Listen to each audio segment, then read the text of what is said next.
7 نومبر 1872 کو 282 ٹن وزنی جہاز میری سیلیس نے نیو یارک کی بندرگاہ سے جنوبا اٹلی کی بندرگاہ تک اپنے سفر کا آغاز کیا۔ جہاز میں کپتان بینجامن، اس کی بیوی سارہ اور 2 سالہ بیٹی صوفیہ تھی، جبکہ جہاز کے ساتھ 8 کریو بھی شامل تھے۔ 1 ماہ کے بعد 5 دسمبر کو ایک بحری جہاز ڈی گراٹیا نے اس جہاز کو دیکھا، جو کہ 400 میل دور ایسٹ آف ایروزا کے قریب تھا اور یہ بغیر کپتان کے تھا۔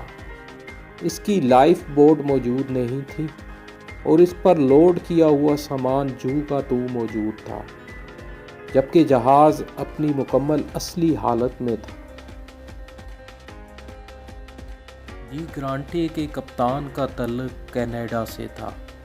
اس کے عملے نے جب جہاز کو دور سے آتے ہوئے دیکھا تو کپتان نے سگنل دے کر اس سے رابطہ کرنے کی کوشش کی، مگر جہاز سے کوئی جواب موصول نہ ہوا، اور جب وہ چند سیلر کے ساتھ جہاز پر پہنچا تو اس میں کوئی انسان موجود نہیں تھا۔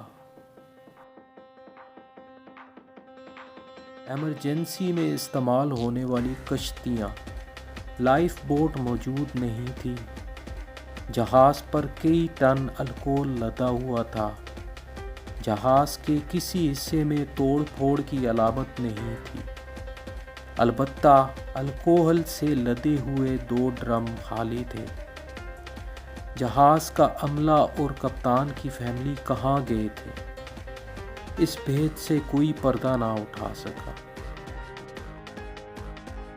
وہ جہاز کو چھوڑ کر کیوں بھاگے اور اس کے بعد کہاں گئے، کوئی بھی اس سے پردہ نہ اٹھا سکا۔ ایک قیاس آرائی یہ تھی کہ جہاز کے عملے نے کسی وقت جی بھر کر الکوہل پی اور مدہوش ہونے کے بعد انہوں نے کپتان اور اس کی فیملی کو قتل کر کے سمندر میں پھینک دیا۔ لیکن جہاز میں کسی قسم کے خون کے نشانات موجود نہیں تھے۔ وہ جہاز کو چھوڑ کر کیوں بھاگے؟ کیا جہاز میں الکوہل کی وجہ سے دھماکہ ہوا تھا؟ لیکن اس کے بھی آثار موجود نہیں تھے۔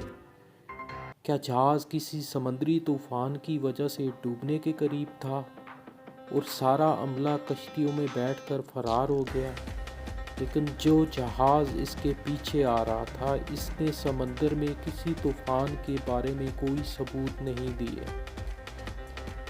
جہاز کا کپتان بینجامن ایک تجربہ کار کپتان تھا۔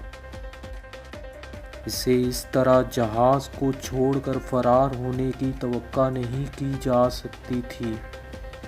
میری سیلیس کو جبل طارق کی بندرگاہ پر واپس لایا گیا، مگر یہ راز آج تک نہ کھل سکا کہ اس پر سوار لوگ کہاں گئے، کیوں گئے اور کہاں لاپتہ ہو گئے۔